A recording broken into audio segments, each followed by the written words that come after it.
Hello, everyone. I hope you're well. Looking forward to connecting for our last live of this afternoon. Hi, Shafra and Rowan. It's so beautiful to be here with you all today. Hey, Sarah, we just dropped a new article on letting go of control. Um, for all of our paid subscribers, you have access to the full article. Of our free subscribers, you can upgrade to read it.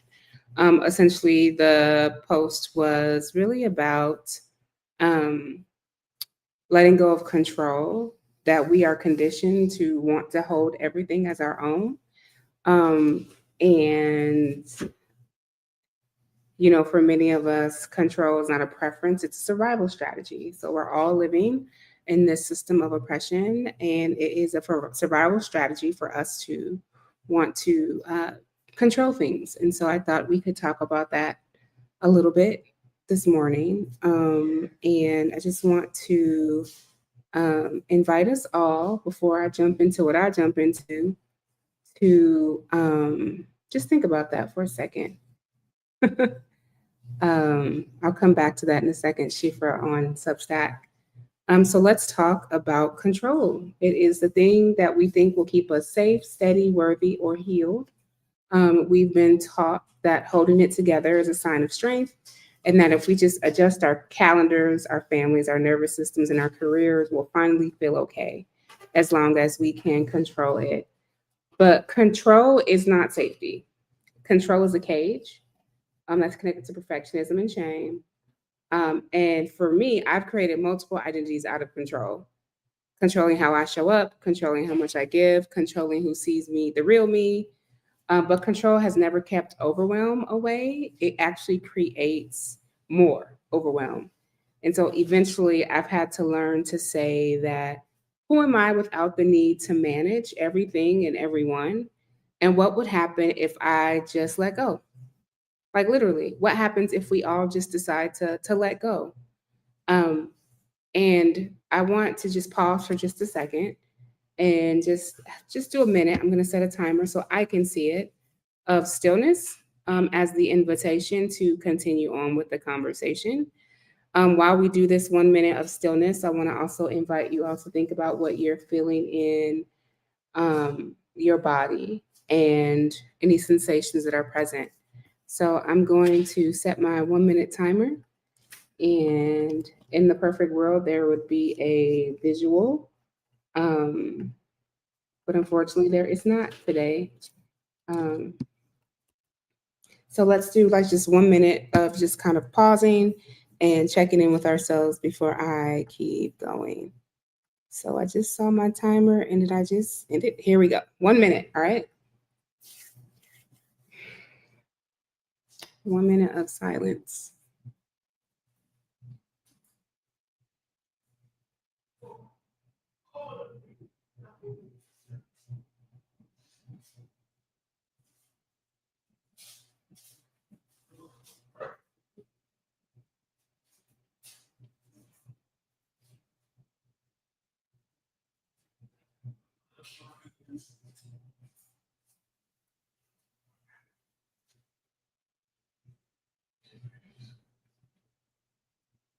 We have about 20 seconds left and then we'll keep the conversation going.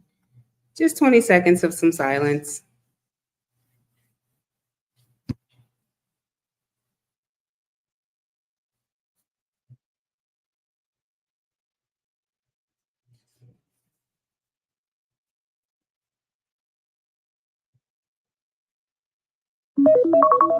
All right, there it is. That was 1 minute of just grounding before we continue our conversation. And again, the conversation today is letting this afternoon of control. So I'll hit that there. I'll pin it for those of you on Instagram who can't necessarily see the conversation. All right, so today we're going to just talk about something we all do. I do it. We hold on to control, and it's not just control of things or people, but control is a survival strategy. Control is not your identity. Control is not your calling.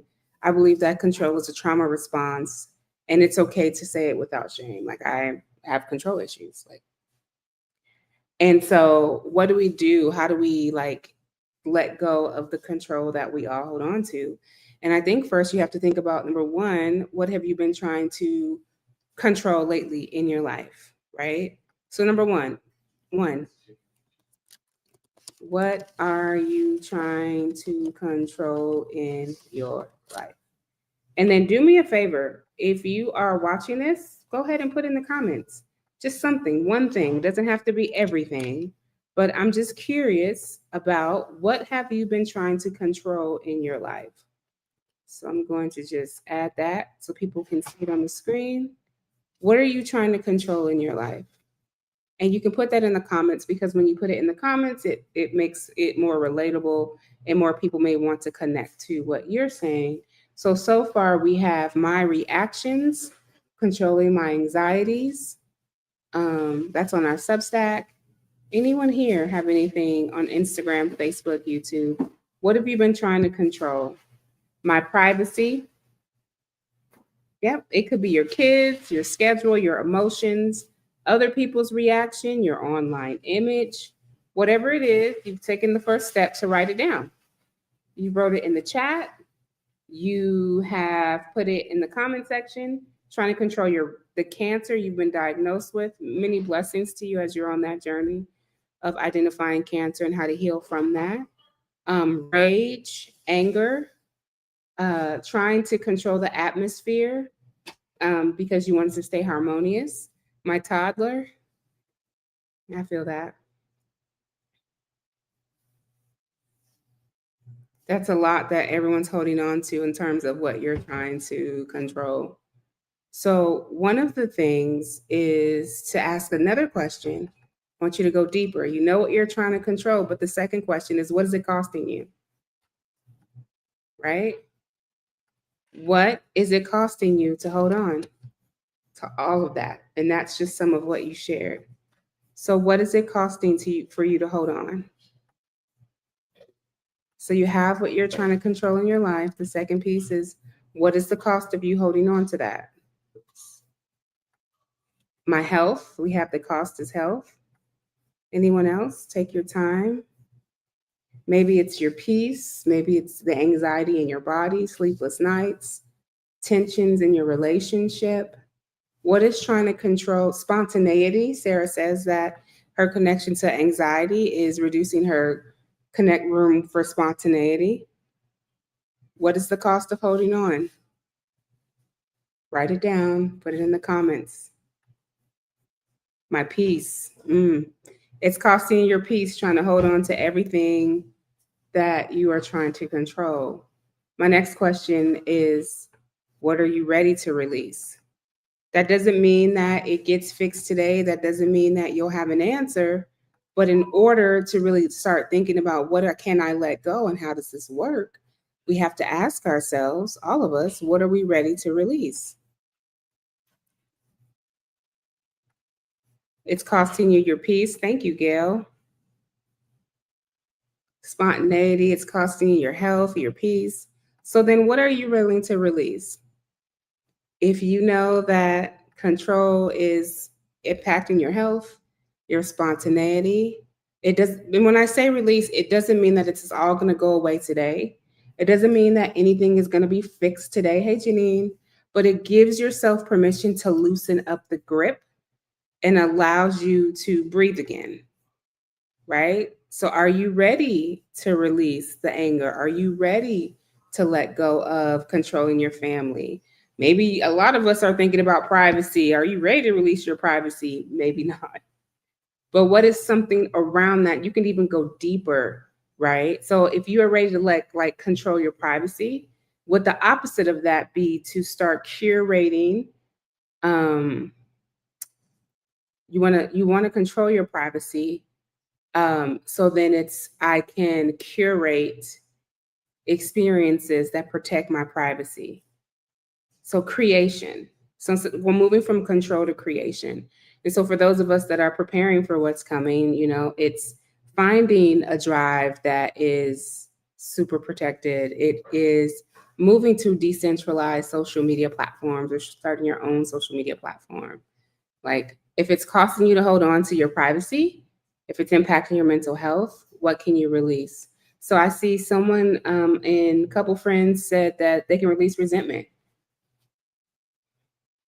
I like that. Like you can feel your anger, but release the resentment attached to it. We have release attachments to emotion and the story I tell myself. That is what someone also is ready to release. This is about control, Janine, for your and those who are joining late. Naming and thinking about what we want to do to let go of control. So it's number one, thinking about what you're trying to control in your life. Number two, naming what it's costing you to hold on to it. And number three, identifying what you're ready to release. And when you get to that third piece and you can identify what you're ready to release, it could possibly bring some peace to the situation. All right. And so, just sitting with kind of what we think of, those are three questions that I want you to have with yourself for this weekend. Read the Substack article as well, because the Substack article is also asking similar questions and giving you the connection to patriarchy and how to release that connection to patriarchy, right? We have someone else who wants to release the fear of missing out. Okay. So we've named some things we're controlling, we've named the cost of it, and we've decided what we wanted to release. Now, it doesn't mean that you give yourself permission to lose your grip. It doesn't, again, we're not fixing anything, but we're actually trying to choose a different way to look at what we can't control. Okay, so if we were to affirm that, listen to these words, and you're welcome to repeat what I'm saying. I release what no longer serves my healing. I let go of control and I return to my center. I release what no longer serves my healing. I let go of control and I return to my center. Later, if not today, tomorrow, or I'm going live throughout the weekend, I'm going to show you a practice of how to let go of control, an actual physical practice that will require you to have some stickers, but it's going to be a practice to remind you throughout your day that nothing is in your control, to render to the idea that you have to control everything. And that was literally the message that I wanted to share today, was literally about letting go of control. The theme that I am picking up for my one-on-one clients from the collective is the need of trying to control and how trying to control is stressing everybody out. Your nervous system is already rocked, but the need to try and control it all is a lot. There's too much going on for you as one person to try to hold on to it.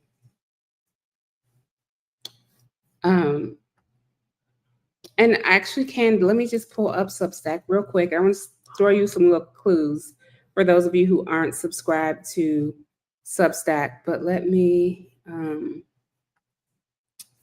just kind of say control is a tool of patriarchy. And Bell Hooks calls it white supremacist capitalist patriarchy. And she says white supremacist capitalist patriarchy relies on control of bodies, control of labor, control of emotions, and control of the imagination.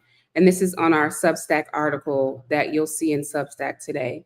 Control is how patriarchy protects itself, how it marks itself as discipline, productivity, and perfection. And it teaches us to disconnect from our bodies, numb our truth, and suppress our softness.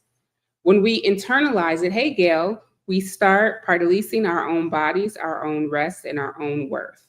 That is the danger of not letting go of control, is not noticing the connection to patriarchy. So me saying let go of control is let go of your patriarchal need to control outcomes, because there are none. We don't know what can happen, right? And so for those of you who are looking for the Substack article, I'm going to post it in the comments on IG. And it's a note, Gail, that you'll be able to fully read the article, because I believe you are subscribed on Substack as well. And thank you for all your support. And so What would our lives look, y'all, if we no longer needed to be in control to feel powerful? What would our relationships look like? What would work look like? What would it look like to wake up to know that I'm safe and I can surrender? You know what I mean? Letting go doesn't mean abandoning our responsibilities. It just means to choose the right size responsibilities. We can stop playing savior, we can stop over functioning, and we can stop performing healing for the approval of those who benefit from our exhaustion. That is pretty powerful. And that is the work, right, of learning to let go of control by asking yourself those three questions. What am I holding on to? What is the cost? What am I ready to release? You know, I'm witnessing it's all interconnected. And my heart goes out to everyone who's having a hard time right now. But you have to let go of control. You have to, and we have to start prioritizing our need for care. So I want to thank you for joining me on this quick live today. I hope it was meaningful, powerful. You got something out of it for your journey. I will have the Letting Go workbook available probably Sunday night. So be on the lookout for that. Patreon, there is something that I was putting in Substack, not Patreon. Don't really remember, but that's okay. But you're not alone. Everything that you're navigating, as Kristen Neff tells us, is all temporary moments of suffering. Just remember you're not alone. Other people feel this way. And in closing, may you be kind to yourself. And I'll be live a little bit later, friends. Hey, Rays of Light, please keep living into your work. Bye, friends.